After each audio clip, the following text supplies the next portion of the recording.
Namaste, this is Srinivas Voleti. Welcome to 99 TV special interview with Nandamuri Lakshmi Parvati గారు. నమస్తే అమ్మ, ఎలా ఉన్నారు? నమస్తే, బాగానే ఉన్నానయ్య. మొత్తానికి కేసీఆర్ గారు ఇస్తారు రిటర్న్ గిఫ్ట్ త్వరలో చంద్రబాబుకు అనుకున్నారు, కానీ లక్ష్మీ పార్వతి గారు ఆర్జీవీతో కలిసి నిన్న ఒక చిన్న ట్విట్టర్లో ఆ టీజర్ విడుదల చేయటం ఒక రిటర్న్ గిఫ్ట్ అనుకోవచ్చా? అంత సంచలనం సృష్టిస్తోంది ప్రజెంట్. నిజం చెప్పాలంటే లక్ష్మీ పార్వతి పాపం ఇదంతా కూడా ఈ రైట్ అంతా ఆర్జీవి గారికే దక్కాలి. ఎందుకంటే అసలు నాకు ఆ పాట ఆయన ఎలా రాయిస్తున్నారో తెలియదు, అది ఏ ట్యూన్ చేస్తారో తెలియదు. ఆయన ఎప్పుడు నన్ను అప్రోచ్ అవ్వలేదు ఇంతవరకు. అందువల్ల ఈ గిఫ్ట్ ఆయన ఇచ్చినట్టే. కానీ నాకు ఆశ్చర్యం ఏంటంటే ఆయన ఆస్తులు పంచుకున్న కొడుకులు ఉన్నారు, కుటుంబ సభ్యులంతా ఉన్నారు, ఆయన అధికారాన్ని కాజేసిన అల్లుళ్ళు ఉన్నారు, తర్వాత ఆయన పేరు చెప్పుకొని చెట్టుకాయలు అమ్ముకుంటున్నట్టు ఆ తెలుగుదేశం పార్టీ ఉంది. ఎవ్వరూ ఎన్టీఆర్కి న్యాయం చేయలేకపోయారు నాకు తెలిసి ఇంతవరకు. వైస్రాయ్ హోటల్లో చెప్పులేసిన రోజు ఈ కొడుకులంతా అందులోనే ఉన్నారు. అంత అవమానం జరుగుతుంటే, అదేవిధంగా 30వ తారీఖు ఆగస్టు 30 ఆయనకి ఫ్లమ్ ఎక్కువైపోయి పాపం విపరీతంగా దగ్గొచ్చి చివరికి హాస్పిటల్లో CDR హాస్పిటల్లో ఆయన జాయిన్ అయితే 1వ తారీఖు ప్రమాణ స్వీకారం కోసం వాళ్ళు ఉత్సవాల్లో మునిగిపోయి ఉన్నారు. అటువంటి పరిస్థితి. వ్యవస్థాపక అధ్యక్షుడు ఒక రాజులాగా బతికినటువంటి మనిషి, వ్యవస్థ అంతా కూడా ఆయన వెంట నడిచింది. అంత మహానుభావుడు. ఆ పరిస్థితి దిగజార్చినటువంటి వ్యక్తులు ఎవరు? కుటుంబం. ఈ కొడుకులు కానివ్వండి, లేకపోతే అల్లుళ్ళు కానివ్వండి, పార్టీ కానివ్వండి, అందరూ కలిసి ఇంత దారుణంగా అవమానానికి గురి చేసినటువంటి వాళ్ళంతా ఈరోజు చెప్తా ఉన్నారు కబుర్లు. మా నాన్నగారు, మా తాతగారు, మా బతకని వీరు, నేను కాదంట్లా, కాయలు కోసుకొని తినండి, అనుభవించండి, కానీ ఈ చెట్టు మాదే అంటే మాత్రం కోపం వస్తూ ఉంది. ఎందుకంటే ఆ చెట్టుకు మీరు ఏనాడు రక్షణ ఇవ్వాల, ఆ చెట్టు కనీసం ఆపదలో ఉన్నప్పుడు ఇన్ని నీళ్లు పోయిలా, మీరు అంత అన్నం పెట్టలేదు దానికి. అట్లాంటి మీరు ఈరోజు వచ్చి ఆయన గురించి, పైగా ఆయన కష్టపడి ఆ వయసులో పెళ్లి చేసుకొని రాష్ట్రం అంతా పర్యటించి ఎలక్షన్స్లో 258 సీట్లు తన భార్య సాయంతో గెలుచుకున్నటువంటి ఒక మహావ్యక్తి కూలిపోవటానికి 8 నెలల్లో ఒక దుర్మార్గమైన ప్లాన్ చేస్తే చంద్రబాబు నాయుడు చేయగలిపిన వాళ్ళు మీరు. మీకు అసలు మాట్లాడే నైతిక హక్కు ఉందా? అదేమంటే లక్ష్మీ పార్వతి రాజ్యాంగేతర. లోకేష్ కంటే నేను రాజ్యాంగేతర శక్తి వ్యవహరించానా? ఏ ప్రభుత్వ వ్యవహారాల్లోనైనా లక్ష్మీ పార్వతి చేయదాల్చుకుందా, కల్పించుకుందా? ఈ మధ్య జేపీ గారి ఇంటర్వ్యూ అందరూ చూస్తూ ఉన్నారు. మరి ఇన్ని నిజాలు బయటకు వచ్చా కూడా ఇప్పుడు అతను ఆడిన నాటకం ఏంటో మీకు అర్థం కావట్లేదా? ఇప్పుడైనా మీ నాన్నకు జరిగిన అన్యాయం ఏంటో మీరు ఒక్కసారైనా బాధపడుతున్నారా? ఈ కుటుంబం కనిపించట్లేదు. నేను రోజు సాయంత్రం అక్కడ ఫంక్షన్లో కూతుళ్ళు, అల్లుళ్ళు మొత్తం కలిసి మనవాళ్ళు కూడా వచ్చారు. రావచ్చు, మా నందమూరి వంశం, మా తాతగారు, మా తండ్రి గారు అంటూ చెప్పుకుంటూ వాళ్ళకి సంబంధించిన ఫంక్షన్ లాగే చేశారు. మీకు పిలుపు రాలేదు అక్కడ? నాకెందుకు ఇస్తారు? నాకు ఎందుకంటే నేను న్యాయం వైపు ఉన్నాను, వాళ్ళు అధర్మం వైపు ఉన్నారు, అన్యాయం వైపు ఉన్నారు వాళ్ళంతా కూడా. ఆ రోజు తండ్రిని దింపుకున్న పాత్రలో వాళ్ళది సగభాగం ఉంది. అందువలన ఈరోజే మళ్ళీ ఆయన పేరు వాడుకోవటానికి పనికొస్తూ ఉన్నారు. నందమూరి ఎన్టీ రామారావు గారి గురించి గొప్పతనం మీరేం చెప్పక్కర్లా, ప్రపంచం అందరికీ తెలుసు ఆయన ఏంటనేది. మహానుభావుడు. ఎందుకులే, మీకు తెలియదా? సీనియర్ మోస్ట్ జర్నలిస్ట్ మీరు, శ్రీనివాస్ గారు. వైస్రాయ్ హోటల్ ఎవరున్నారు? వైస్రాయ్ హోటల్ ఎవరున్నారు? ఈ బాలకృష్ణ లేరా, హరికృష్ణ లేరా, లేకపోతే రామకృష్ణ లేరా? పెద్ద అబ్బాయి ఒక్కరే లేరు అనుకుంటా నాకు తెలిసి, జయకృష్ణ లేరు. మిగిలిన కొడుకులు అందరూ కూడా ఉన్నారు కదా అక్కడ. మరి అందరూ కలిసి ఎన్టీఆర్ని పార్టీ నుంచి, అధ్యక్ష పదవి నుంచి తొలగిస్తున్నాము ఒక తీర్మానం, ముఖ్యమంత్రి పదవి నుంచి తీసేస్తున్నాము ఇంకొక తీర్మానం. అన్నిటికీ వాళ్ళు ఆమోదం తెలిపారా లేదా? అదేవిధంగా అసలు ఈ అన్యాయం ఏంటని అడగటానికి వెళ్ళిన ఎన్టీఆర్ గారు వైస్రాయ్ హోటల్ ముందు చెప్పులేస్తే అప్పుడు మీరున్నారా లేదా అక్కడ? అట్లాంటి మీరు మీ తండ్రి గారికి జరిగిన అవమానంలో పాలు పంచుకోలేకపోయారు, జరిగిన అవమానం మీద మీ బావగారు నిలదీయలేకపోయారు, జరిగిన వెన్నుపోటు మీద కనీసం మీ తండ్రి వైపు నిలబడలేకపోయారు. అలాంటి మీరొచ్చి ఈరోజు ఏదో మా నాన్నగారు మా ఇదని చెప్పి మాట్లాడితే ఆ రైట్ మీకు ఎంతవరకు ఉందో అది మీరే ఆలోచించుకోవాలి. కానీ ఆ ఎపిసోడ్ ఈరోజు ఈ సినిమాలో చూపిస్తారు అనుకుంటున్నారా? వాళ్ళకి అనుగుణంగా చూపిస్తారేమో, అంతే కదా? ఏది ఇప్పుడు మీరు చెప్పిన వైస్రాయ్ హోటల్ సీన్ అంతా కొడుకుల పాత్ర లేదన్నట్టుగానే చూపించబోతారు. అంటే ఇప్పుడు అది రావట్లేదుగా. ఇప్పుడు ఫస్ట్ పార్ట్ అంతా కూడా only second part social life కదా. అందువల్ల నెక్స్ట్ వచ్చే దాంట్లో మరి ఏం చూపిస్తారో మనకు తెలియదు. కానీ అది కూడా ఇబ్బందుల్లో పడిందని విన్నాను నేను. కాంగ్రెస్ని మొన్నటిదాకా ఘోరంగా తిట్టారు కదా, అందువల్ల ఆ కాంగ్రెస్ని సినిమా అంతా కూడా కాంగ్రెస్ని తిట్టడానికి తీశారని తెలిసింది. ఇప్పుడు ఈ వాళ్ళతో కొత్తగా ఏర్పడ్డ పెండ్లి బంధం కదా, కొత్త బంధం ఇది కాంగ్రెస్తో. దానివల్ల ఇప్పుడు అదంతా కూడా తీసేయమని చెప్పాట చంద్రబాబు నాయుడు. కృషి గారు తలపట్టుకున్నారని తెలిసింది. అందువల్ల అది కష్టమే, చాలా కష్టమే ఇప్పుడు. ఎందుకంటే అంత రీల్స్ మళ్ళీ తీసేయాలి, ఫైనాన్షియల్గా కూడా ఇబ్బందే కదా. ఆ నిజాలు మీ లక్ష్మీ ఎన్టీఆర్లో చూపిస్తారా? ఇప్పుడు ఆయన ఆర్జీవి గారు తిరుపతిలో ఒకే ఒక్క మాట చెప్పారు, నేను లక్ష్మీపార్వతి గారిని కూడా అప్రోచ్ కాను, నాకు అవసరం లేదు. ఎందుకంటే నేను నమ్మిన ఒక నిజాన్ని తీయటానికి నేను సిద్ధపడుతున్నాను.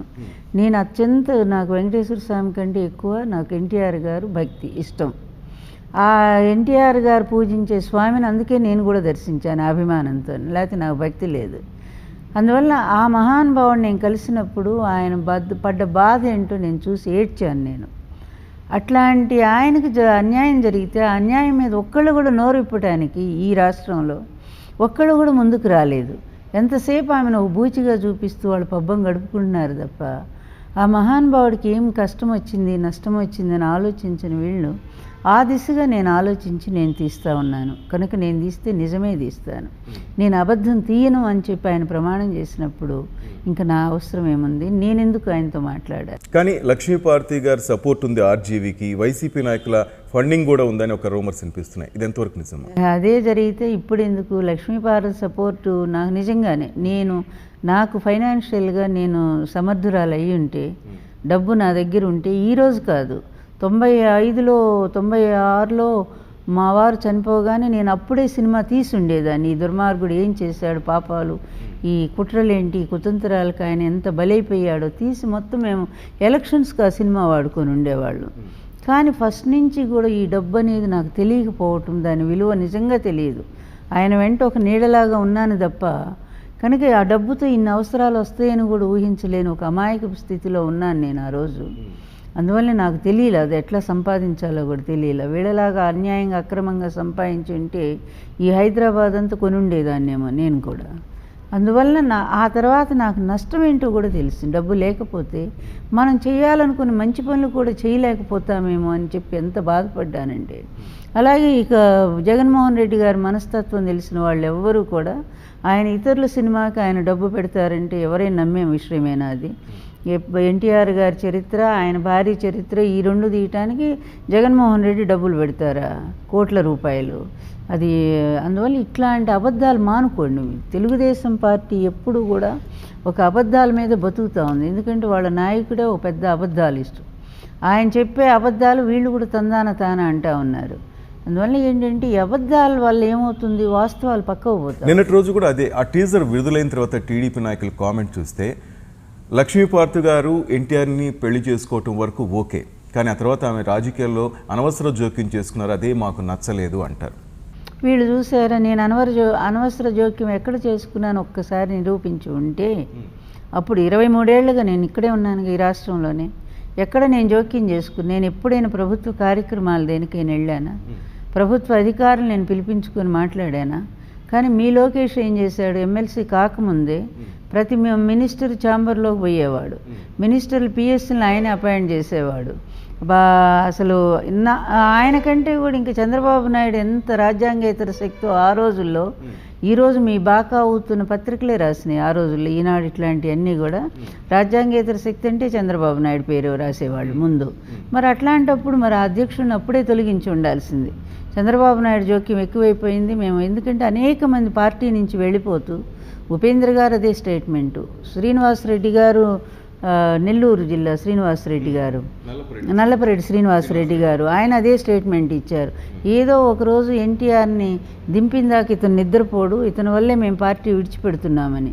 ఎన్టీఆర్తో పాటు పార్టీలోకి వచ్చిన సీనియర్స్ ఫస్ట్లో ఉన్న వాళ్ళంతా వెళ్ళిపోతూ చంద్రబాబు నాయుడిని దోషిగా చూపించి వెళ్ళారు అప్పట్లోనే. మరి ఇంతమంది నువ్వు దోషిగా చూపించిన ఒక రాజ్యాంగేతర శక్తి ఆ రోజు ఎన్టీఆర్ గారు మరి ఆ రోజే దించేసి ఉంటే పాపం పార్టీ నిజంగా అభినందించి ఉండేవాళ్ళు. చంద్రబాబు కారణంగా మేము దించేస్తున్నాము, ఈ చంద్రబాబు రాజ్యాంగ శక్తి వ్యవహరిస్తున్నాడని. ఇంత దుర్మార్గం ఎక్కడైనా ఉందండి? పార్టీలో ఒక వ్యక్తిని చూపిస్తూ అధ్యక్షుని దింపేస్తాం, ఆయన ముఖ్యమంత్రిని లాగేస్తామని. అలాంటప్పుడు మీరు టీడీఎల్పీ మీటింగ్ పెట్టి పబ్లిక్గానే నాయకుడిని ఎన్నుకొని ఉండాల్సింది. ఎన్టీఆర్ సమక్షంలోనే ఒక మీటింగ్ పెట్టి మీరు ఎన్నుకొని ఉంటే నిజంగానే వీళ్ళ బలవంతం మీకుందనేది అర్థమైపోయింది. దానికోసం వైస్రాయ్ హోటల్ గదుల్లో బంధించడం ఎందుకు, చుట్టూ ప్రైవేట్ ఆర్మీ పెట్టడం ఎందుకు? వచ్చినటువంటి పరిటాల రవిని, నెహ్రూని ఇష్టం వచ్చినట్టు వాళ్ళు కొట్టారు. అలా అదేవిధంగా ఎన్టీఆర్ లోపల అడుగు పెట్టనీలేదు, బ్లాక్ ఆర్మీ పెట్టుకున్నారు ప్రైవేటు. ఇదంతా అవసరమా? మరి లక్ష్మీపార్తి గారు, ఈ టీజర్లో చూపించినట్టుగా చూస్తుంటే చాలా మందిని ఈ కుట్రలో భాగం అని చూపిస్తూ తలసాని శ్రీనివాస్ యాదవ్, దగ్గుబాటి వెంకటేశ్వరరావు, నందమూరి కుటుంబం సంబంధించి వాళ్ళ పిల్లలు అందరినీ చూపిస్తూ మోహన్ బాబుని చూపించారు. ఇలా చాలా మందిని చూపించారు, ఒక మిమ్మల్ని తప్ప. కుట్ర కుట్ర కుట్ర అంటే నేను ఎందుకు లేను? అందులో నేను కూడా ఉన్నాను కదా, 4 సార్లు చూపించారు నన్ను కూడా. కానీ ఎక్కువగా వాళ్ళనే చూపిస్తూ, చంద్రబాబు గారిని చూపిస్తూ కుట్ర కుట్ర అంటూ. ఆ పాట రాసింది ఎవరు? నిజంగా ఆర్జీవి గారు ట్రైలర్లో చూపించినంత సినిమాలో చూపిస్తారు, అదొక డౌట్ ఉంది అందరికి. ఏమి ఇంకా అది ఆయనకి వదిలేయాలి. ఎందుకంటే ఎన్టీఆర్ విషయంలో కూడా ఆయన అలా మాట తప్పాడు అంటే ఇంకెవరు ఆయన పరిగణలో కూడా తీసుకోలేము. ఆ ఎన్టీఆర్ వీరాభిమాని అతను, అది నమ్మాలి. అందువల్ల ఎన్టీఆర్కి జరిగిన ద్రోహం మీద ఆయనే ముందుకు వచ్చారు, ఎవరు అడగని కూడా అడగలేదు తీయమని. ఆయనంతటా ఆయనే ముందుకు వచ్చి ఎన్టీఆర్కి జరిగిన అన్యాయం సరిగ్గా తీయలేకపోతే బహుశా ఆయన కూడా క్షమించుకోలేరు అనుకుంటున్నాను నేనైతే. అందువల్ల నేనైతే now I believe that person తప్పకుండా తీస్తారని నమ్ముతున్నాను నేను. సరే, శ్రీనివాస్ యాదవ్ అలాగే మోహన్ బాబును కూడా చూపించడం జరిగింది. అప్పట్లో వీళ్ళు కూడా, మోహన్ బాబు గారు కూడా అప్పుడు రజనీకాంత్ తీసుకొచ్చి మీ మీద కామెంట్ చెప్పి అన్నీ జరిగాయి. ఇది నిజమైన వాళ్ళ కుట్ర కూడా ఉందా సినిమా ఆర్టిస్టులది కూడా? 100% ఎందుకు లేదు? ఆ రోజు మోహన్ బాబు కూడా వన్ ఆఫ్ ద రోల్ కదా, చంద్రబాబు నాయుడు పక్షంలో చేరి నన్ను ఎక్కువగా తిట్టించడానికి మద్రాసు నుంచి రజనీకాంత్ గారికి ఆయనకున్న స్నేహాన్ని పురస్కరించుకొని ఆయన చేత కూడా నన్ను తిట్టించారంటే మోహన్ బాబు ఎంతగా మరి నన్ను తిట్టించడం ద్వారా నా భర్తను తిట్టించినట్టే వాళ్ళు, నిజం చెప్పాలంటే. కానీ రజనీకాంత్ గారికి ఎన్టీఆర్ అంటే చాలా అభిమానం. అవును, అట్లాంటి తర్వాత పాపం రజనీకాంత్ మళ్ళీ ఫోన్ చేసి వాళ్లపాటి రామ్మూర్తి గారు చాలా తీవ్రంగా ఒక మహిళను విమర్శిస్తున్నావు, నీకేం సంబంధం ఆంధ్రప్రదేశ్ రాజకీయాలకి, నువ్వెవరు మాట్లాడటానికని ఆయన తీవ్రంగా ఖండించారు రజనీకాంత్ని. అప్పుడు ఆయన మళ్ళీ ఫోన్ చేసి అమ్మ సారీ పొరపాటు అయిపోయిందని చెప్పి రజనీకాంత్ గారు మాట్లాడి మళ్ళీ మా దగ్గరకు వచ్చి ఆయన మమ్మల్ని పరామర్శించి వెళ్ళటం కూడా జరిగింది. సంస్కారం ఉన్నవాడు గనక ఆ విధంగా. కానీ ఎవరి వల్ల అయితే ఎన్టీఆర్ గారి వల్ల మహానుభావుడు, అదేవిధంగా లక్ష్మీపార్వతి రికమెండ్ చేసింది రాజ్యసభ ఇవ్వాలని మోహన్ బాబు, అలాంటి మోహన్ బాబు మాత్రం మాకు అన్యాయం చేశారు. అప్పుడు చంద్రబాబుతో చేయగలిపి మాకు వ్యతిరేకంగా ఆయన ఆ శిబిరంలో ఉన్నారు కదా. అట్లాగే నన్ను తిట్టించిన దాంట్లో అన్ని ఆయన తెలుసుకున్నారు. చాలా సందర్భాల్లో నేను తప్పు చేశానని ఒప్పుకున్నారు. ఇప్పుడు కూడా ఫోన్ చేసి మాట్లాడుతున్నారు. అందువల్ల నాకేం వీళ్ళ మీద ఏం లేదు నిజం చెప్పాలంటే. నా మెయిన్ అసలు ఎవరైతే నా భర్తను దించేశారో, ఆ వయసులో అవమానం చేశారో, చెప్పులేసి అవమానం చేశారో, అధికారం నుంచి నిర్దాక్షిణ్యంగా లాగి పడేశారో, నన్ను ఒక బూచిగా చూపించి అంత మహా వ్యక్తిని ప్రాణాలు పోయేట్టు చేశారో, అటువంటి వ్యక్తుల మీద నేను గురిపెట్టుకొని ఉన్నాను తప్ప వీళ్ళంతా చాలా చిన్న వాళ్ళు. అంటే మొత్తం మీద లక్ష్మీపార్వతి గారి టార్గెట్ చంద్రబాబు గారే. 100% చంద్రబాబే కాదు, ఇంకా కూడా ఉన్నారు కొంతమంది వ్యక్తులు. నేను అవసరం వచ్చినప్పుడు చెప్తాను పేరు. అందువల్ల ఇద్దరు ఉన్నారు నా మెయిన్ విలన్స్, వీళ్ళిద్దరు నా దృష్టిలో. చెప్పేదేముంది, ఉన్నారు. ఇంట్లో ఒకళ్ళు ఉన్నారు, బయట ఒకళ్ళు ఉన్నారు. కనుక బయట ఏమో చంద్రబాబు నాయుడు కనపడుతున్నాడు, ఇంట్లో వీళ్ళని ఇంకొకళ్ళు ఉన్నారు. చెప్పండి, అక్కర్లేదు, నేను చెప్తాను. సమయం వచ్చినప్పుడు అన్నీ కూడా బయటకు వస్తాయి, నేను ఆ రోజు చెప్తాను. అందువల్ల ఈ ఇద్దరూ కలిసి ఎన్టీఆర్ జీవితాన్ని పతనం చేసిన వ్యక్తులు వీళ్ళిద్దరూ, కేవలం ఈర్ష్యతో ద్వేషంతో. తనేమో తన అధికారం కోసం అతను, ఈ రెండవ వ్యక్తి ఏమో కేవలం ఈర్ష్యతో మరి ఈ విధంగా తండ్రి జీవితాన్ని పతనం చేసినటువంటి వాళ్ళు కారకులుగా ఉన్నారు. 100% వీళ్ళిద్దరికి పనిష్మెంట్ జరగాల్సిన అవసరం ఉందని నేను నమ్ముతున్నాను. కథానాయకుడు ఆడియో ఫంక్షన్ చూసాం. జూనియర్ ఎన్టీఆర్ మాట్లాడుతూ వాళ్ళ తాతగారి గురించి, ఆ ధర్మమూర్తి చరిత్ర ఈ తాతగారు బాలకృష్ణ తీశారు, నా బిడ్డలకి ఇది ఒక కళాఖండంగా నేను చూపించగలను అంటూ చాలా గర్వంగా ఫీల్ అయ్యారు. ఇంకొంచెం చూపించండి, తప్పేముంది. నేను కూడా చెప్తున్నాను, ఎందుకంటే ఎన్టీఆర్ గారి ఫస్ట్ దీని మీద నాకు కూడా ఏ విధమైన ఇది లేదు. అది ఆయన సినిమా జీవితం, ఆయన నటించిన పాత్రలు, ఆయన వేసిన డ్యాన్సులు, అవన్నీ తిరిగి మళ్ళీ ఆయన రిపీట్ చేస్తున్నారు. కొత్తగా చెప్పింది ఏముంది అందులో చెప్పండి? ఈయన డాన్సులే చూపించడం ఎందుకు? ఒరిజినల్ ఎన్టీఆర్ గారి డాన్సులే చూడొచ్చు కదా జనం. అసలు ఒరిజినల్ ఎన్టీఆర్ గారి కంటే ఈయనేం వేయలేడుగా. ఒరిజినల్ ఎన్టీఆర్ గారు అంత అందమైన రూపం ఈయనకేం లేదు కదా. అందువల్ల ఆ ఇమిటేషన్స్ ఎందుకు అవంతా? ఒరిజినల్ ఎన్టీఆర్ గారి క్లిప్పింగ్స్ పెడితే ఇంకా బాగుండేది కదా. బాలకృష్ణ గారి శ్రమ వృధా అంటారు. వృధా నాకు తెలుసు. ఎందుకంటే ఆ స్థానంలో బాలకృష్ణ ఎవరు చూడలేకపోతున్నారు. ఆయన ఆజానుబాహు ఎక్కడ, ఈయన రూపం ఎక్కడ? నిజం చెప్పాలంటే ఆయన నటన ఎక్కడ, ఈయన నటన ఎక్కడ? ఆయన భాషా కౌశలం ఎక్కడ, ఈయన భాష ఎక్కడ? ఇలా కంపేర్ చేస్తారు కదా జనం అనేది. అందువల్ల ఆ విధంగా ఎందుకు నువ్వు అపహాస్య పాలు అవ్వటము? ఒరిజినల్ ఆయనయే తీసి పెట్టి ఉంటే బాగుండేదని నేను అనుకుంటున్నాను. సరేగా జూనియర్ ఎన్టీఆర్ గారు ఏదో పాపం వాళ్ళ పిల్లలకు చూపిస్తాను సంబరపడుతూ ఉన్నారు. ఎప్పుడైనా వచ్చారా? తాతగారి గురించి అంత గౌరవంగా చెప్తున్నారు, ప్రేమగా చెప్తున్నారు జూనియర్ ఎన్టీఆర్. ఎప్పుడైనా వచ్చి మిమ్మల్ని పలకరించడం కానీ, అప్పట్లో ఎన్టీఆర్ గారిని పలకరించడం కానీ ఇన్సిడెంట్ జరిగిన తర్వాత జరిగిందా? ఎప్పుడు లేదు. అందుకనే నేను చెప్పేది, ఈ కుటుంబం అంత అవకాశవాదులు ఇంకెవ్వరూ లేరు. ఆ సమయంలో కూడా వాళ్ళ అమ్మగారిని ఆ అబ్బాయిని ఇద్దరిని గౌరవంగా ఇంటికి తీసుకొచ్చి నేను ఎంత ఆదరించానో వాళ్ళని అడిగితే చెప్తారు.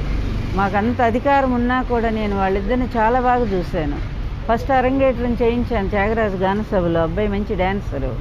మా మనవడు అని చెప్పి ఎంత సంతోషంగా మేము హక్కుని చేర్చుకున్నాము. మా ఆయన పదవి పోగానే ఈ మనవడు రావటం మానేశాడు, ఆ తల్లి పంపటం మానేసింది. అందువల్ల ఈరోజు మాత్రం వాళ్ళు చెప్పుకుంటారు మా తాతగారు అని చెప్పి. ప్రతి ఒక్కళ్ళు ఇందాకే చెప్పాను నేను, ఆ చెట్టు ఉంటే కాయలు కావాలి అందరికీ. చెట్టుకు నీళ్లు పోయరు, చెట్టును ఆదరించరు, చెట్టును మర్యాదగా చూడరు. కానీ వాళ్ళ అదృష్టం అలా ఉంది, నా దురదృష్టం ఇలా ఉంది అంతే. కానీ ఈరోజు లక్ష్మీపార్వతి గారికి సపోర్ట్ పెరుగుతుంది అనే ఒక వాదన కూడా వినిపిస్తే ఏమంటారు? 100%. ఎందుకంటే లక్ష్మీపార్వతి కాదు ఇక్కడ, నిజానికి సపోర్ట్ పెరుగుతూ ఉంది, సత్యానికి ఒక రకమైన సానుభూతి వస్తూ ఉంది. అందువల్ల ఆ స్థానంలో ఎవరున్నా వాళ్ళకి వస్తుంది. ఇక్కడ లక్ష్మీపార్వతి ఒక మహిళా జీవితాన్ని 23 సంవత్సరాలు ఈ విధంగా ఒక బాధలో మగ్గిపోయేటట్టు అవమానాలు పాలు చేసి, నాకు తెలిసి ఏ 100 సంవత్సరాల క్రితం కూడా ఏ స్త్రీకి ఇంత అవమానం చేయలే. వచ్చి ఉద్యోగం వదులుకొని ఎన్టీఆర్ గారి ప్రాణాలు కాపాడి ఆయన గౌరవాన్ని పొంది ఆయన ప్రేమను పొంది ఆయన చేత తాళి కట్టించుకున్న ఇల్లాలు తర్వాత ఎలక్షన్లో మీరెవ్వరు రాకపోయినా పార్టీ ఓడిపోతుందనే ప్రచారంలో ఉన్నప్పటికి కూడా ఆయనతో కలిసి ఆయన కష్టపడకుండా తను శ్రమించి ఆ పార్టీని గెలిపిస్తే 258 సీట్లు ఆ రోజు తెలుగుదేశం పార్టీ గెలిస్తే పంచుకున్నారు పప్పు బెల్లాలాగా. మీరందరూ పదవులు పంచుకున్నారు. లక్ష్మీపార్వతి ఏ పదవన్నా తీసుకుందా? కనీసం లక్ష్మీపార్వతి ఏమైనా డబ్బు సంపాదించుకుందా? మరి ఏమి ఆశించి మీరు ఆమెను ఒక బూచిగా మీరు చూపెట్టారంటే తెలుస్తూ ఉందిగా నిజమేంటనేది. కేవలం మీ అధికారం కోసం ఎన్టీఆర్ మీద పెట్టే లక్ష్మీపార్వతి భుజం మీద పెట్టి ఎన్టీఆర్ను కొట్టారు తప్ప లక్ష్మీపార్వతి కాదు. మీ పాచికి ఆమెను ఒక పావుగా వాడుకున్నారు మీరు. కానీ మీ ప్రధాన టార్గెట్ ఎన్టీఆర్ గారు. నేనన్నమాట కాదు, ఆయన అన్నమాటే ఇది. అందువల్ల ఎక్కడైనా ఒక వ్యక్తి మీద కోపంతో మహానాయకుడు కూలుస్తారా? ఏ చరిత్రలోనైనా జరిగిందా ఇట్లాగూ? ఒక సీజర్స్ జరిగింది, తర్వాత ఎన్టీఆర్ గారికే జరిగింది. బ్రూటస్ లాంటి నమ్మకస్తులు కూడా మోసం చేశారు ఆయన్ని. అదే మళ్ళా కథ రిపీట్ అయింది ఎన్టీఆర్ గారి జీవితంలో. అందువల్ల యూ బ్రూటస్ అంటాడు ఆయన. అందువలన వీళ్ళందరూ కూడా ఈ చరిత్ర ముందు తలవంచాల్సిన వాళ్ళే, సమాధానం చెప్పుకోవాల్సిన వాళ్ళే. అయితే ఇన్ని సంవత్సరాలుగా వాళ్ళ చేతిలో మీడియా ఉంది, అధికారం ఉంది, వాళ్ళ డబ్బు ఉంది కనుక ఒక బక్క స్త్రీ ఏం చేస్తుంది పాపం? ఏ విధమైన సపోర్ట్ లేనటువంటి స్త్రీ ఆమెకి. వెనక ముందు ఎవ్వరు లేరు. మా తండ్రి ధనవంతుడు కాదు, పెద్ద రాజకీయవేత్త కాదు, మరి ఏ రకంగా కూడా అలాగే డబ్బు లేదు నాకు. ఇన్ని రకాలుగా పేదరికంలో ఉండేటువంటి ఒక స్త్రీ ఏం పోరాడగలదు? అయినా పోరాడుతున్నాను. అందువల్ల నేను ఎప్పుడు ఓడిపోయానని నేను అనుకోవటం లేదు. మిమ్మల్ని ఎదిరించి, ఇంత పెద్ద కుటుంబాన్ని ఎదిరించి 23 సంవత్సరాలుగా నేను నిలబడ్డానంటే అది నా గెలిపే. నా ఆత్మవిశ్వాసమే అది. నేను అందువల్ల ఎవరైనా సరే ఒక అబద్ధం క్రియేట్ చేయగానే ఏ మహిళకు కూడా నేను చెప్పేది ఇదే, వెంటనే ఏదో కృంగిపోయి ఆత్మహత్యలు చేసుకోవటమో లేకపోతే ఇక మాకు జీవితం లేదనుకోవటమో చెయ్యొద్దు. మీలో నిజాయితీ ఉంటే తప్పనిసరిగా మీరేం తప్పు చేయలేదనుకుంటే నిలబడండి, పోరాడండి. ఏదో ఒక రోజు తప్పనిసరిగా నిజం బయటకు వస్తుంది. వచ్చిన రోజు ఇన్ని సంవత్సరాల బాధంతా మర్చిపోవచ్చు. అప్పుడు ఆనందం కలిగే ఆనందం ఉంటుంది. అది ఇప్పుడు నేను కొంచెం అనుభవిస్తున్నాను నిజం చెప్పాలంటే. రైట్. నిన్నటి రోజు ఆ ట్రైలర్ చూస్తే, 2 ట్రైలర్స్ చూస్తే మీరు ఆర్జీవికి సంబంధించిన ట్రైలర్ బాగా వ్యూస్ ఎక్కువ వచ్చే జనాలు కూడా చాలా విపరీతంగా సపోర్ట్ అండి. చేస్తున్నారు. విపరీతంగా 68%, 66% ఆర్జీవి కేవలం యూట్యూబ్లో రిలీజ్ చేసిన ఒక పాటకి 66% వస్తే ఇంత పెద్ద ఆర్భాటాలు, హంగులు, పెద్ద పెద్ద హీరోయిన్లు ఇన్ని చేసినటువంటి వీళ్ళకి వచ్చింది ఎంత అంటే 36-34% వచ్చింది. నాకు పాపయ్య శాస్త్రి గారి పద్యం గుర్తొచ్చింది. వారలు పెద్ద పెద్ద ధనవంతుల బిడ్డలు బంగారు పూల బుట్టలను గైకొని పోయిరి ముందుగానే నేనును నా చింకి పాత లేచి పొంత లోపల జలమింత పొక్కిలించి చింకి చాపను ఒక మూల దాచిపెట్టి నేనును బయలుదేరినాను చిరిగిపోయిన ఒక బుట్ట తీసుకొని ప్రభు నీ సేవ కోసం అని చెప్తాడు. అద్భుతమైన పద్యాలు బేద పూజ అని.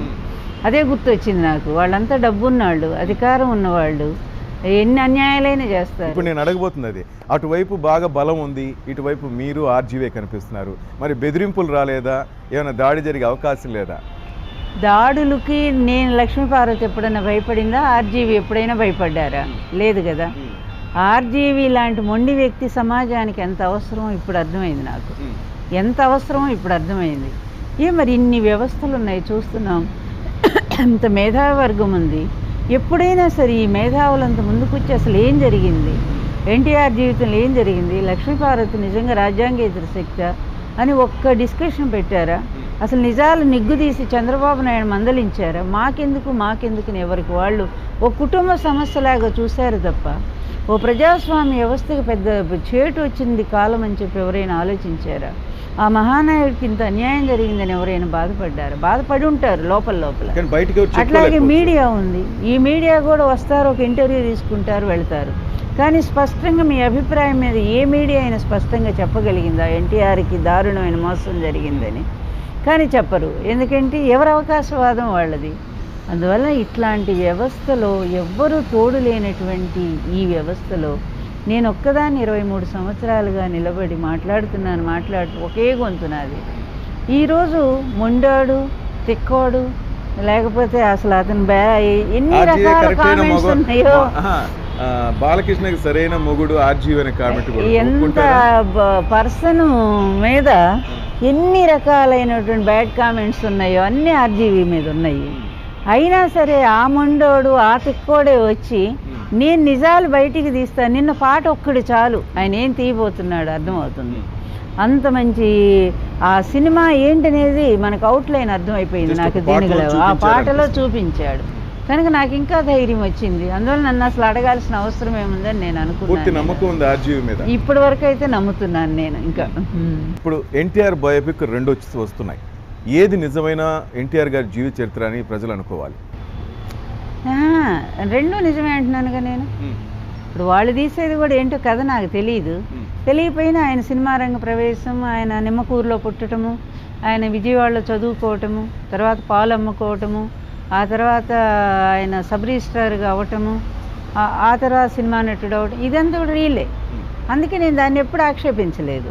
కనుక అది ట్రూనే, ఇది ట్రూనే. కనుక ఈ రెండుకి అనుసంధానం ఇది. కానీ అక్కడ రామారావు గారి మిస్సెస్ గా బసవతారకం గారినే చూపిస్తున్నారు ఆ ట్రైలర్. కావచ్చు, ఎందుకంటే ఆ చరిత్రకు ఆమె కదా మరి హీరోయిన్. ఇప్పుడు ఎన్టీఆర్ ఫస్ట్ వైఫ్ కదా, ఆమె మొదటి భార్య ఆమె. అందువల్ల ఆమెతో వివాహము అదంతా కూడా అది ట్రూనే. కనుక అది ఒరిజినల్ బయోపిక్కే నేను చెప్తుంది. దానికి వాళ్ళు ఎక్కడ వదిలేశారో అక్కడి నుంచి ఆర్జీవి గారు కంటిన్యూ చేస్తున్నారు. కనుక ఇది కూడా రియల్ బయోపిక్. అంటే ఫస్ట్ పార్ట్ అది చూడొచ్చు, సెకండ్ పార్ట్ గా ఆర్జీవి గారు చూడొచ్చు. అది రాదంటున్నారు కాబట్టి వాళ్ళకి చేత కాదు, తీయలేరు, అంత ధైర్యం వాళ్ళకి లేదు. చంద్రబాబుని కాదని ఎదిరించే దమ్ము ఈ కుటుంబంలో ఎవరికీ లేదు నాకు తెలిసి. ఏమంత భయం చంద్రబాబు గారు అంటే ఆ కుటుంబానికి? అవకాశవాదం, అతని పంచను బతుకుతున్నారు కనుక, అంతకు మించి ఇంకేం లేదు. ఆయన ముఖ్యమంత్రి కనుక ఆయన అవసరం వీళ్ళకి కావాలి. అలాగే ఆయన కూడా కలుపుకుంటుంటాడు కనుక వీళ్ళని మొదటి నుంచి కూడా ఈ కుట్రలో భాగస్వామ్యంగా అందరూ ఉన్నారు కనుక. అందువల్ల ఈరోజు ఆయన నుంచి వాళ్ళు ఎట్లా సపరేట్ అవుతారు, కాలేరు కదా. అది వాళ్ళు నాకు అనవసరం. కానీ ఈరోజు వాళ్ళు చూపించలేని చరిత్రను ఆర్జీవి ధైర్యంగా, ఆయనేం కొడుకు కాదు ఎన్టీఆర్కి, కనీసం బంధువు కూడా కాదు, లేకపోతే ఎన్టీఆర్ వల్ల ఆయన ఏదో పెద్ద లాభం పొందిన వ్యక్తి కాదు, ఒక డైరెక్టర్. ఆయనకి ఇట్లాంటి సంచలనమైన సినిమాలు తీయటం ఆయనకి చాలా ఇష్టం. కానీ ఆల్రెడీ ఆయన మీద కేసులు పెడుతున్నారు. ఇప్పుడు మనకు వస్తున్న రిపోర్ట్ బట్టి బెదిరింపులు వస్తుంటాయి. ఆయన ఏముంది, 5 రూపాయలు అయితే నా దిష్టి బొమ్మ దొరుకుతుంది. ఇప్పుడు దాంట్లో సాక్షిలో మాట్లాడారు. 5 రూపాయలు అయితే ఒక దిష్టి బొమ్మ దొరుకుతుంది, తీసుకొచ్చి తగలబెట్టడం కాదు ఇదే గొప్పతనము. అసలు ఏది నిజం కాదు, ఏది అబద్ధం కాదని ఆలోచన చేయటం అనేది ఈ విధమైన ఇంకా ప్రజాస్వామ్య వ్యవస్థలోనే మనం ఉన్నాము. ఏదో చంద్రబాబు ఆయనగా మెప్పు కోసం ఇవన్నీ చేసే ఇదే తప్ప ఆర్జీవీ చేసిన తప్పేంటో చెప్పండి అని చెప్పని అంటున్నారు ఆయన. మొత్తం మీద ఆర్జీవీ గారు లక్ష్మీపార్తి గారిలో ఒక ఆనందం నింపారని కనిపిస్తుంది, మీ మొహంలో కనిపిస్తుంది 23 సంవత్సరాల తర్వాత. నిజమే. నాకు ఎందుకంటే ఇన్ని సంవత్సరాలు ఎవ్వరూ నాకు అండగా నిలబడలేదు చెప్పాలంటే.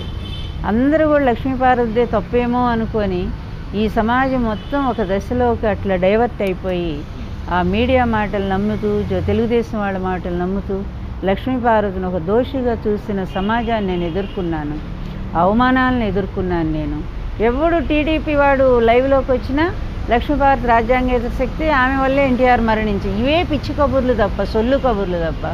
అదే స్వయంగా ఎన్టీఆర్ గారు చెప్పారు తనకు జరిగిన అన్యాయం ఏంటి, తన అవమానాలు ఏంటి, ఎవరి వల్ల తాను నష్టపోయానని.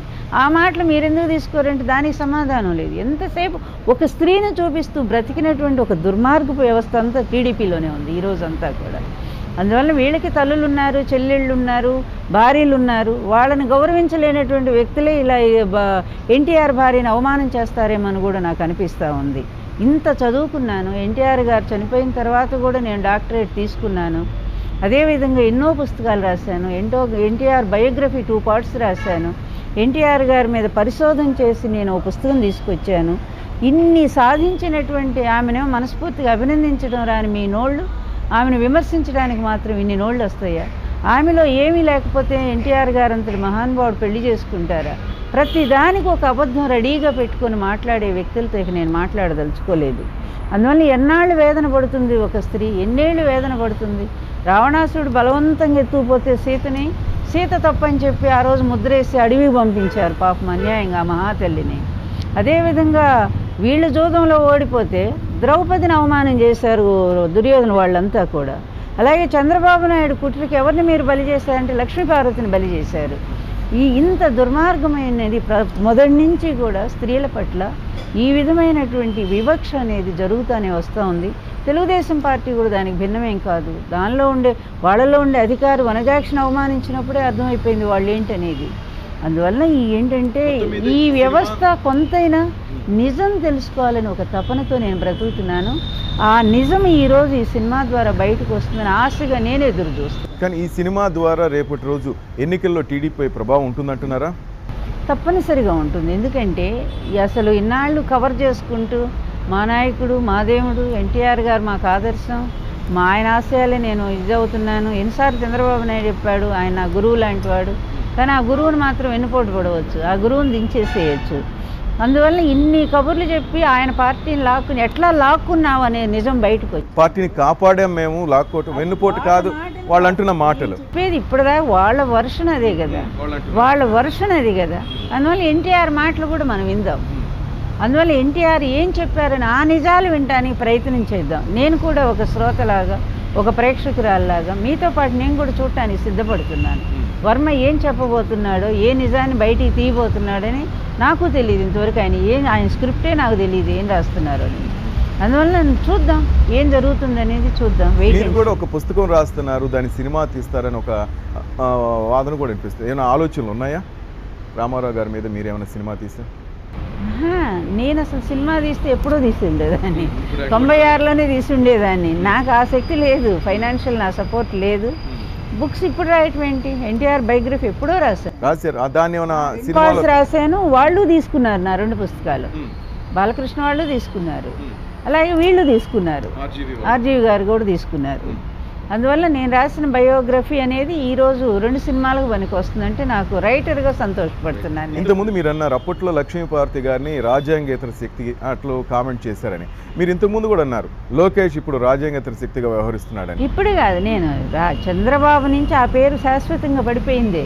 చంద్రబాబు నాయుడు పార్టీలో ఉండి ప్రభుత్వ వ్యవహారాల్లో ఎలా తలదూర్చాడో, అవినీతిలో ఆ రోజే ఆయన ఇల్లు ఇప్పుడే ఉదాహరణ. ఆ రోజుల్లోనే అంత ఇల్లు కట్టాడంటే ఆయన అవినీతి పరాకాష్ఠ స్థితి ఆ రోజు. అదేవిధంగా రాజ్యాంగేతర శక్తిగా అన్నీ కూడా అన్ని పేపర్లు ఆయన విమర్శించినాయి. మరి ఆ రోజు అధ్యక్షుని తొలగించలేదు పార్టీ ఏమీ. అలాగే తర్వాత ఈయన వచ్చాడు, ఆయన కొడుకుని తీసుకొచ్చాడు.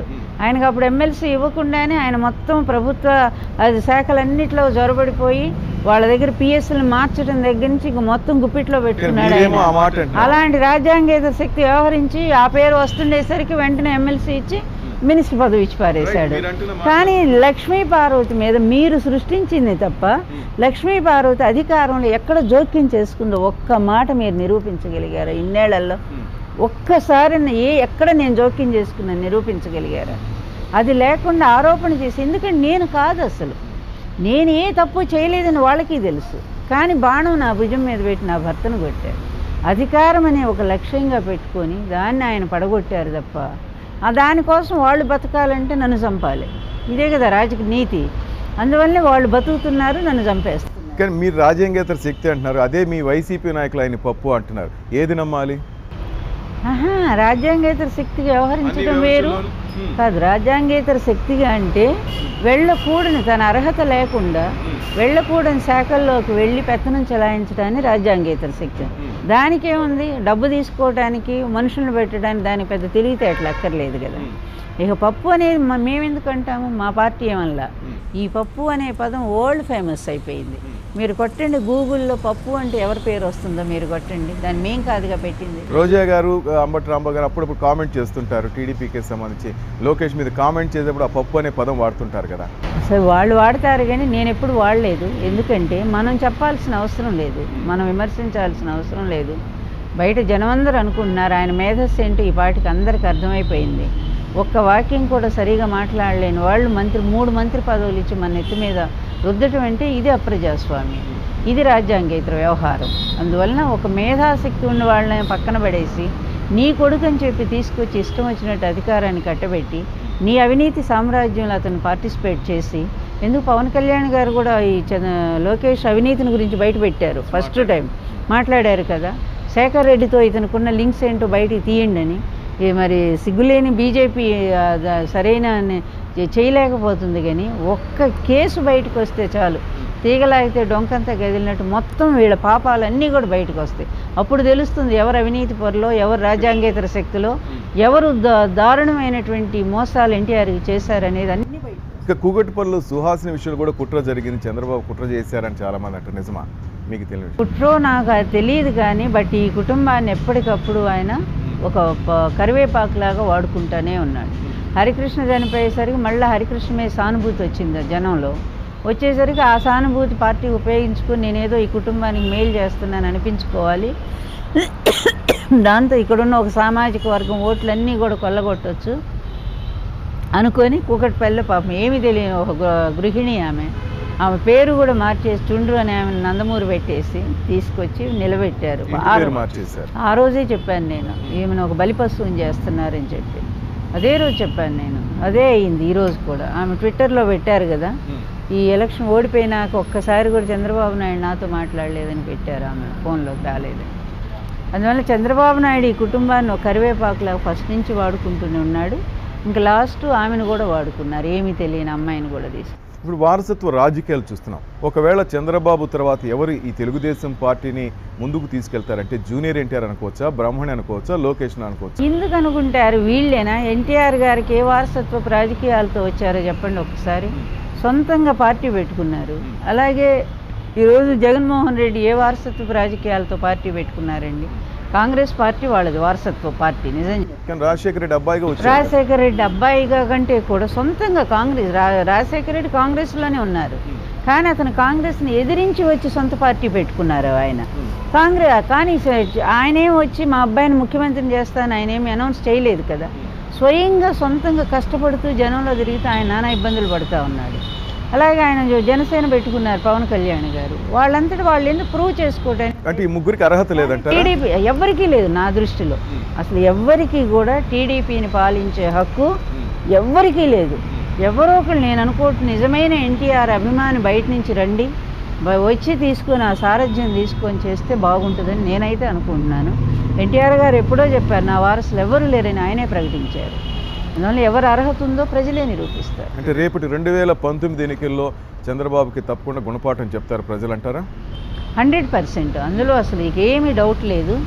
ఎందుకంటే మీరే చూస్తారు కదా ఎంత దారుణంగా ఈ ప్రజలను వంచన చేశాడో. కొత్త రాజధాని అనుభవజ్ఞుడు అని చెప్పి నమ్మి ఓట్లేస్తే అది కూడా ఏదో చావు తప్పి కన్ను లొట్టబోయినట్టుగా ఇన్ని పార్టీలను కలుపుకుంటే ఒక్క వ్యక్తి చిన్న పిల్లాడు నీ కొడుకంత వయసు జగన్మోహన్ రెడ్డిని కేవలం 4,70,000 ఓట్లు తేడా మాత్రమే మీ ఇద్దరికి. ఆ తర్వాత నువ్వు సంపాదించిన అవినీతి డబ్బుతో 23 మంది ఎమ్మెల్యేలను కొనేసుకొని నీ పక్కకు లాక్కున్నావు. అది ఎంత భ్రష్టు పెట్టిన రాజకీయమో నీ అక్కడి నుంచి నీ దిగజారుడు ఎంతైనా చూస్తూనే ఉన్నాము. అవినీతిలో లక్షల కోట్లు సంపాదిస్తున్నావు. ఎవరిని చూసినా కూడా అవినీతిలో నెంబర్ 1 ఆంధ్రప్రదేశ్ అని వస్తుంది తప్ప అభివృద్ధిలో నెంబర్ 1 అని వస్తుంది. ఒక పక్క తెలంగాణ రాష్ట్రానికి ఎన్నో అవార్డులు వస్తున్నాయి. ఆంధ్రప్రదేశ్కి ఏ అవార్డులు వస్తున్నాయో చెప్పండి. పరిశ్రమలు తెచ్చారా? ఏమన్నా రైతు రుణమాఫీ చేశారా? డ్వాక్రా రుణమాఫీ చేశారా? పోలవరం పూర్తి చేశారా? అన్ని కమిషన్ల కోసం మీ చేతిలో తీసుకుని కేంద్రం కడతానంటే పోలవరాన్ని చేతిలో తీసుకొని ఎంత పర్సంటేజ్ పెంచుకుంటా పోయి 58,000 కోట్లకి దాన్ని పెంచేసి దారుణంగా చేస్తే అది పోలవరం ప్రాజెక్ట్ అథారిటీ కమిటీ దాన్ని రిఫ్యూజ్ చేసింది. మీరు పెట్టిన కాంట్రాక్టులను కూడా రద్దు చేయమని చెప్పింది. ఇన్ని రకాలుగా ఎవరు ఫెయిల్ అయ్యారు? ఆఖరి రాజధాని నిర్మాణం టెంపరీ బిల్డింగ్స్ కోసం 1,500 కోట్లు సెంట్రల్ గవర్నమెంట్ ఇచ్చింది. 1,000 కోట్లు వెంకయ్యనాయుడు గారు పర్సనల్గా పంపించారు. అంత డబ్బును కూడా మీరు ఒక తాత్కాలిక భవనాలు 2 కట్టి వర్షం కురిస్తే ఆ బిల్డింగ్స్ అన్నీ నిండిపోయి నీళ్లతో సరస్సులో ఈదులాడుతున్నట్టుగా ఉంది. ఇది మీ పరిపాలన దక్షతకి నిదర్శనం. ఏ ఒక్కటి సాధించలేనటువంటి ఇంత అసమర్థపు ముఖ్యమంత్రిని జన్మలో మేము చూడలేదని ప్రజలు వెక్స్ అయిపోయి ఉన్నారు. ప్రజలే ఎదురు చూస్తున్నారు. అంటే రేపటి రోజు జగన్కి అవకాశం ఇస్తే జగన్ ఇవన్నీ మారుస్తాడు అనుకుంటున్నారా? కొత్త పరిపాలన జనం మారుస్తారండి. ఒక్కటి నేనైతే నమ్ముతున్నాను. ఎందుకంటే 100% వాళ్ళ నాన్నగారి ఇన్స్పిరేషన్ అబ్బాయి మీద ఉంటుంది. వైఎస్ రాజశేఖర రెడ్డి గారు చనిపోతే 600 మంది చనిపోయారు. ఊరికే చనిపోరు, ఒక లీడర్ కోసం. అంటే ఎంత నమ్మారో ప్రజలు, అతని పట్ల విశ్వాసాన్ని ఉంచారో.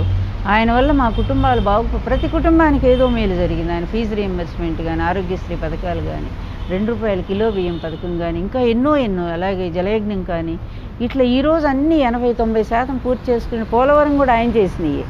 సిగ్గులేదు వీళ్ళకి చెప్పుకోవడానికి. అందువలన ఆ స్ఫూర్తితో తండ్రి గారి స్ఫూర్తితో ఈ కొడుకు కూడా చేస్తాడని జనం నమ్ముతున్నారండి. అతను కూడా దానికి అనుగుణంగానే తయారు చేసుకున్నాడు. ప్లాన్ అంతా కూడా నిపుణులైనటువంటి ఆర్థిక నిపుణులతో కలిసి కూర్చొని చేసుకున్నాడు. అందువలన చేస్తాడని నమ్ముతున్నారు, నేను నమ్ముతున్నాను. ఇంతకుముందు కూడా అన్నారు మీరు చంద్రబాబు పతనం కోసం ఎదురు చూస్తున్న ఒక శపథం పునారు. ఇంకా ఆ శపథం మీద ఉన్నారా? 100%. ఈ గొలుసులో ఇది కూడా నా భర్తదే. ఆయన వేసుకున్నటువంటి రుద్రాక్ష ఇది. ఆయన ఎప్పుడు మెళ్ళో ఉండేది తను. ఎందుకంటే ఎప్పుడు నా భర్త నాతో ఉన్నారని నాకు అదో ఫీలింగ్. 2 గొలుసులు నాకు. ఆ 2వ గొలుసులో ఒక పొడుంకాయ ఉంటుంది దానికి. దాంట్లో యాష్ ఉంది, ఎన్టీఆర్ గారి యాష్. అది తీసి నేను ఆ డబ్బాలో పెట్టుకున్నాను నేను. ఎందుకంటే నా భర్తను చంపినటువంటి, రాజకీయంగా చంపిన హంతకుల పతనం కోసం నేను ఎదురు చూస్తూ ఉన్నానని చెప్పి. అందువలన వాళ్ళ పతనం కంప్లీట్గా జరగాల, పోవటం రావటం కాదు. కంప్లీట్గా ఇక రాజకీయంగా ఇతను పనికి రాడు అనే స్థితికి వచ్చిన రోజు అప్పుడు నేను బతుకుంటే వెళ్ళి ఇటు కావేరి అటు గంగ ఈ 2 చోట్ల కూడా నా భర్త చితాభస్మాన్ని కలిపేసి ఒక్క నమస్కారం ఆయనకి చేసుకొని ఇక రాజకీయ జీవితమే చాలించేద్దామనే ఇదిలో నేను అంటే శేష జీవితాన్ని గడపబోతారు. హాయిగా ఆధ్యాత్మిక మార్గంలో నాకు అది ఫస్ట్ నుంచి ఉంది. నాకు ఇష్టమైన సాహిత్యం ఉంది కనుక నాకు అసలు ఈ రాజకీయాలు నాకు ఎప్పుడూ ఇంట్రెస్ట్ లేవు. అంటే జగన్మోహన్ రెడ్డి కూడా ఎటువంటి హామీ ఇవ్వలేదా మీకు? ఈ పార్టీలో ఒక ప్రముఖ పాత్ర నేను అడిగితే కదా ఆయన హామీ ఇవ్వటానికి. నేను ఏనాడు ఆయన అడగలేదు. నేను చెప్పాను కదా, నా లక్ష్యం వేరు. ఆయన ఓ పదవి కోసం నేను ఎందుకు అడగాలి? గౌరవించి వాళ్ళు ఇస్తే ఇస్తారు, ఉంటే ఉంటానో లేనో కూడా తెలియదు. నిజంగా నా ఆశయం నెరవేరిన తర్వాత అందులో కూడా ఉంటానో లేనో నేను చెప్పలేను. నేను విజయం అనేది ఒక మైలురాయి దగ్గర ఆగిపోకూడదు, అది నిరంతర ప్రయాణంగా ఉండాలి. కార్యసాధకుడు ఎక్కడ ఒక చోట ఆగొద్దు, ఇంకా ఎన్నో వాటిని ఎదుర్కొంటూ ముందుకు పోవాల్సి ఉంటుందని అది చాలా ఇష్టం నాకు ఆ మాట. అందువలన నా లక్ష్యం అనేది ఒక చోట ఆగదు, ఇంకా ముందుకు పోతూనే ఉంటుంది. అందువలన అట్లానే నాకేదో కక్షలు కార్పణ్యాలు ఇవేమీ లేవు. కేవలం నా లక్ష్యం ఒకటే, నా భర్తకు జరిగిన అన్యాయాన్ని నిరూపిస్తే ఈ ప్రజలందరూ వాస్తవం తెలుసుకుంటే చాలు. ఒక్క నమస్కారం పెట్టి రాజకీయాలు గుడ్ బై చెప్పేద్దామని. ఒకవేళ బాలకృష్ణ గారి ఎన్టీఆర్ బయోపిక్లో మిమ్మల్ని విలన్గా చూపిస్తే అప్పుడు చెప్తానుగా నేను. అప్పుడేంటో లక్ష్మీపార్వతి చూస్తారుగా. అప్పుడు నా రూపం ఏంటి అప్పుడు చూపిస్తాను నేను కూడా. అంటే బాలకృష్ణ గారితో మాట్లాడతారా, డైరెక్ట్గా మాట్లాడతారా మీరు? ఎందుకంటే చాలా విషయాలు మీరు సహాయం చేశారు, అది అందరికీ తెలిసిన విషయమే. కానీ వాళ్ళకు ఉండాలి కదా అది. ఆఖరి నా మీద కేసు వేస్తే హ్యూమన్ రైట్స్లో దాని మీద తిరిగి నేను కేసు వేసాను.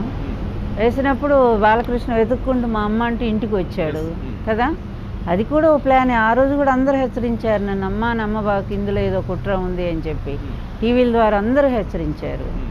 ఆయన పిచ్చిదాన్ని, తల్లి మనసు కదా. నా కొడుకు వచ్చాడని నేను పడ్డ ఆనందం ఆ రోజు, ఆ సెంటిమెంట్ వాళ్ళకి లేదు. తండ్రి పట్లే లేని వాళ్ళు నా పట్ల ఉంటుందని నేను అనుకుంటానా చెప్పండి.